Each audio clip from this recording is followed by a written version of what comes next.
महिला स्वयं सहायता समूह ने जो बनाया था वो देने लगी, खूब बड़ा बड़ा भर के, इतना बड़ा पैकेट बन गया। मैंने कहा अरे इतना बड़ा पैकेट कहाँ ले जाऊंगा, और आप लोग जो है इतना मुझे दे रहे हैं, कितना कमाते हैं आप? जब इतना कमा रहे होगे तभी दे रहे होगे। तो बताइए इसमें आपके ये जो समूह है इसने पूरे साल भर के अंदर कितने रुपए की कमाई करी है? तो आपको जानकर खुशी होगी कि, और वो प्रेरणा भी है कि उन्होंने कहा कि हमने बहुत कमाया। तो मैंने कहा अरे बहुत कमाया, कितना कमाया बताइए तो मुझे। तो बोले इस साल में हमारे समूह ने 27 लाख रुपए की कमाई की। तो इस प्रकार से हमारी मातृशक्ति जो है काम कर रही है और आत्मनिर्भरता की ओर बढ़ रही है। जहां मातृशक्ति ने खुद को आगे बढ़ाया है, साथ ही और देश समाज को भी आगे बढ़ाने का एक काम उन्होंने किया है, नए मुकाम पर ले जाने का काम किया है। जब देश में महिला का कंट्रीब्यूशन बढ़ता है, मातृशक्ति का कंट्रीब्यूशन बढ़ता है, तो एक तय मानिए विकास देश का उसी समय सुनिश्चित हो जाता है। इसलिए हर क्षेत्र में मातृशक्ति का योगदान हो, ये हमें तय करना है। आखिर हमारा न्यू इंडिया का सपना भी यही है, जो आदरणीय प्रधानमंत्री जी ने न्यू इंडिया का सपना देखा है, जहां नारी सशक्त हो, सबल हो और देश के समग्र विकास में उसकी बराबर की भागीदारी हो, बराबर का उसका प्रतिनिधित्व हो। आज़ादी के बाद देश के अंदर पहली बार आज़ाद भारत में एक ऐसी सरकार आई है जिसने राजनीतिक एजेंडे को बदलने का काम किया है। एक नया एजेंडा देश का, एक मानक सेट करने का उदाहरण देश के सामने रखा है। और ये काम किसी और ने नहीं किया, ये काम हमारे देश के यशस्वी प्रधानमंत्री आदरणीय नरेंद्र मोदी जी ने किया है। आदरणीय प्रधानमंत्री जी के नेतृत्व में आज जो काम हो रहे हैं वो निश्चित रूप से नए भारत की तस्वीर है। आप सब लोग उन कामों को देख रहे हैं। पहले के समय में एक समय होता था जब योजनाएं केवल कुछ लोगों के लिए बनाई जाती थी, कुछ लोगों को कुछ पदों पर स्थापित करने के लिए वो पद बनाए गए या पद बने थे, तो उन पर ये सैड था कि ये लोग आएंगे, उनके नाम पहले से पता होते थे।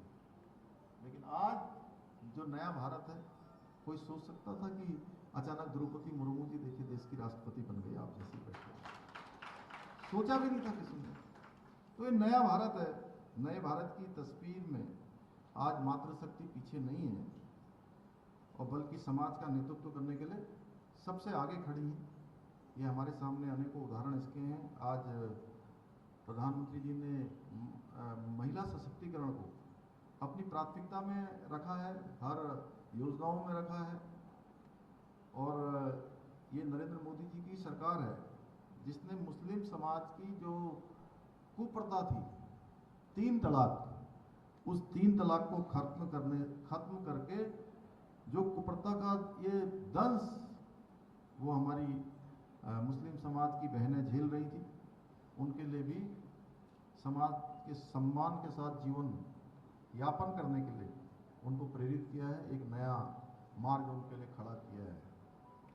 आज अगर वित्तीय समावेश से लेकर सामाजिक सुरक्षा, गुणवत्तापूर्ण स्वास्थ्य सेवा से लेकर आवास, शिक्षा से लेकर उद्यमिता तक अगर हम बात करते हैं, तो नारी शक्ति को भारत की विकास यात्रा में सबसे आगे रखने का प्रयास इस कालखंड में हुआ है। पिछले 9 सालों के अंदर हर क्षेत्र में मातृशक्ति के उत्थान के लिए काम हुआ है। ये प्रयास आने वाले समय में मैं समझता हूँ और अधिक उत्साह के साथ जारी रहेंगे।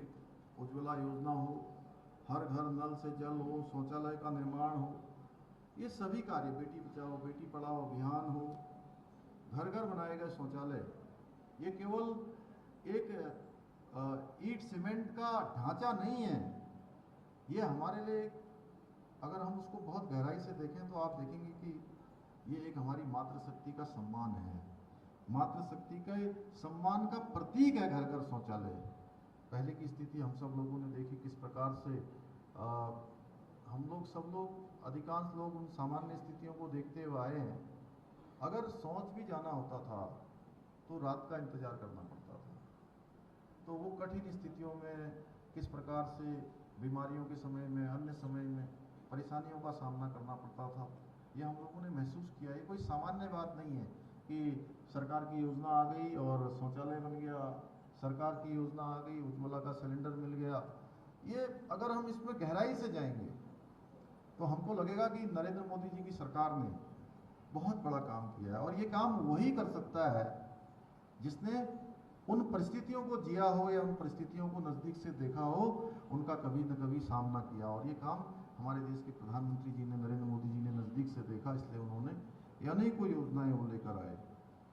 मुझे याद है कि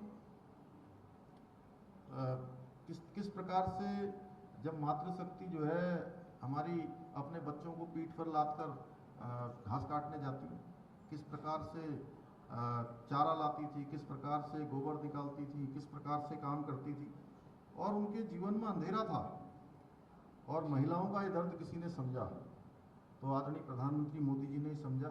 कि प्रधानमंत्री मोदी जी थी जिन्होंने देश के लिए अनेकों योजनाएं मातृशक्ति के उत्थान के लिए लाई, और हमने भी उसी दिशा में उनकी प्रेरणा से कुछ यहाँ पर प्रयास प्रारंभ किए हैं, जिसमें 30% का जो आरक्षण है वो इसीलिए हमने सुनिश्चित किया। मुझे एक बार पत्रकार बंधु मुझसे पूछ रहे थे कि आपने राज्य में ये 30% का आरक्षण का जो विधेयक आप लेकर आए हैं, ये विधेयक लाने के पीछे आपका मकसद क्या है? मैंने कहा हमारा मकसद है कि हमारे यहाँ पर कठिन परिस्थितियों में और बहुत कठिन भौगोलिक परिस्थितियों में काम करने वाली जो मातृशक्ति है, उनका जीवन भी अत्यधिक कठिन होता है, और ऐसे समय में वो सामान्य जो अन्य क्षेत्रों का या अन्य प्रदेशों से हम उसकी तुलना नहीं कर सकते।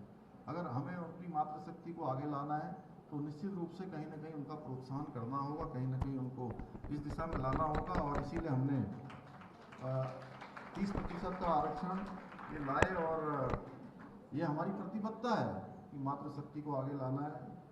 आज प्रदेश की समस्त माताओं और बहनों ने अपने अथक परिश्रम से जहाँ एक और अपने को आर्थिक रूप से सक्षम बनाया है, आत्मनिर्भर बनाया है, और देवभूमि की जो हमारी सभ्यता है, जो हमारी एक संस्कृति है, उसको भी लगातार जीवंत बनाने का काम हमारी मातृशक्ति ने किया है। हमारा लक्ष्य है कि उत्तराखंड हिंदुस्तान का श्रेष्ठ राज्य बने, और ये हमारा विकल्प रहित संकल्प है। इसको लेकर हम लगातार आगे बढ़ रहे हैं। इसमें आप सभी का आशीर्वाद चाहिए, आप सबका समर्थन चाहिए। आप सब लोग पहली कार्यकारिणी में आए हैं, बहुत सारी चीज़ें आपको यहाँ से नेतृत्व के द्वारा बताई जाएंगी, नेतृत्व के अनुभव आएंगे, पार्टी की जो नीतियाँ हैं वो कार्यक्रम, उसको बहुत जोर शोर से आप सब लोगों ने चलाना है। मुझे पूरा विश्वास है कि महिला मोर्चा प्रदेश कार्यकारिणी की ये बैठक हमारी सरकार के सशक्त मातृशक्ति सशक्त राज्य के संकल्प को पूरा करने में निश्चित रूप से सहायक सिद्ध होगी। आज मैं यहाँ पर आप सभी बहनों के उत्साह को देखकर ये कह सकता हूँ कि आने वाले समय में, और जिस प्रकार से, जैसा मेरे से पूर्व बोलने वाले सभी लोगों ने कहा, जिस प्रकार से इस बार राज्य के अंदर एक मिथक टूटा, एक परंपरा टूटी और एक नया इतिहास बनाया, उसमें मातृशक्ति का बहुत बड़ा योगदान है। और समय समय पर आप सब ने अपनी क्षमताओं से प्रदेश का गौरव और सम्मान भी बढ़ाने का कार्य किया है। उसी प्रकार से जो हमारा सर्वश्रेष्ठ उत्तराखंड और विकल्प रहित संकल्प, जो हमारा संकल्प है, उसकी सिद्धि के लिए भी आप सबका जो योगदान है वो निश्चित रूप से होगा। और ये जो संकल्प सिद्धि है, यह भी हमारा तभी सुनिश्चित होगा जब मातृशक्ति का आशीर्वाद होगा। मातृशक्ति के आशीर्वाद के बिना हम संकल्प तक नहीं पहुंच पाएंगे। अंत में मैं आप सभी को अपनी ओर से बहुत शुभकामनाएं देते हुए, बहुत बधाई देते हुए, क्योंकि मुझे एक अन्य कार्यक्रम में और जाना है, नहीं तो मैं सुनता, बांकी जी इतना अच्छा बोलती हैं, ये मैं रह गया इसको सुनने से। श्रद्धेय स्वामी जी का भी मार्गदर्शन होता, क्योंकि पहले से कुछ कार्यक्रम तय था, और मैं महिला मोर्चा के सभी कार्यक्रमों में रहता हूँ, जिसमें आशा जी कह देती हैं, लोग बता देते हैं, मैं सब में आ जाता हूँ, कोई ऐसा कुछ होता नहीं है।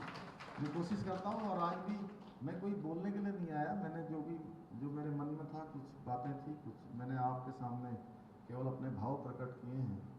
और मुझे पूरा विश्वास है कि आप सब लोग यहाँ से एक नई शक्ति लेकर जाएंगे, नई ऊर्जा लेकर जाएंगे और नया उत्साह लेकर जाएंगे। क्योंकि अगर उत्साह नहीं होगा देखिए मन में, तो ऊर्जा कितनी भी हो, ऊर्जा समाप्त हो जाएगी।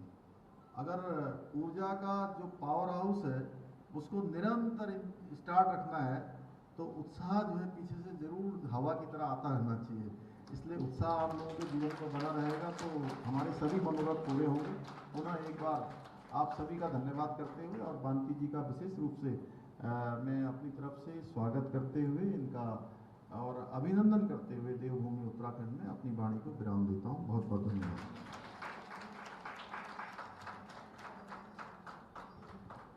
धन्यवाद माननीय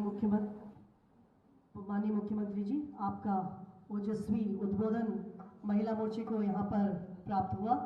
हमारे सभी महिला मोर्चे के पदाधिकारी आपके उद्बोधन को जनता तक पहुँचाने का प्रयास करेंगे और एक बार जोरदार नारों से हम फिर से पुनः मुख्यमंत्री जी का यहाँ पर आभार व्यक्त करेंगे। माननीय पुष्कर सिंह धामी जी, माननीय पुष्कर अपराध से इंसाफ तक,